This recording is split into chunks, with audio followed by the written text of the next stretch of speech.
முதல் சேரும்போது இந்த டொனேஷன் மாதிரி ஒரு 3000 ரூபாய். சரி. மாதம்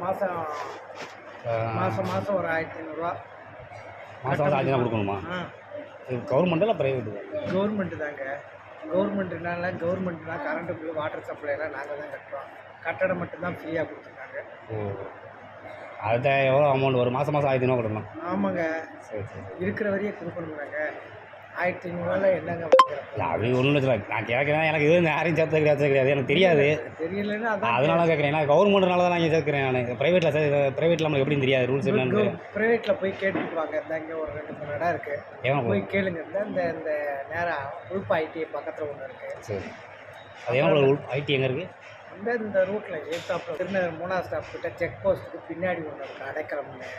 நேராக போனீங்கன்னா 7ஆம் ஸ்டாப்பில் பாரதி ஒன்று இருக்குது. இங்கேயே வந்து பார்த்தீங்கன்னா ஒரு 8-9 இருக்குது. அதுக்கெல்லாம் ப்ரைவேட்டு. ஆமாம். இது கவர்மெண்ட் ஆகுது. ஆமாம். கவர்மெண்ட்னா என்ன, ப்ரைவேட்னா என்ன? கேட்குறேன். ப்ரைவேட்டில் கொஞ்சம் காசு கூட கேட்பாங்க. சேர்த்தா 10,000 ரூபா கேட்பாங்க. இப்போ அட்மிஷனுக்கு வந்து 3000 போடணும், மாதம் 1000 கட்டுற மாதிரி இருக்கும். இல்லை நான் என்ன சொல்கிறேன்னா, ட்ரஸ்ட்டுக்கு டொனேஷன் மாதிரி கேட்குறேன். ட்ரஸ்ட்டுக்கா? ஆமாம். கவர்மெண்ட் ட்ரஸ்ட்டா இல்லை? எனக்கு நீங்கள் சொல்கிறது எனக்கு சரியாக புரியல சார். எனக்கு அதான் கேட்குறேன்.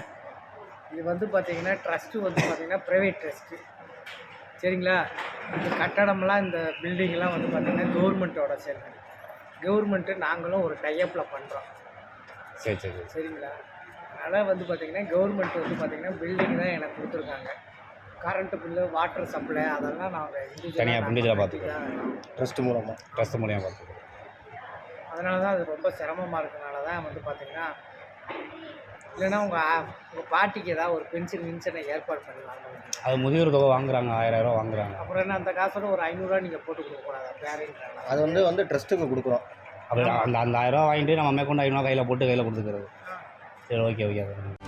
செய்திகளை உடனுக்குடனும் துல்லியமாகவும் தெரிந்து கொள்ள சப்ஸ்கிரைப் பண்ணுங்க.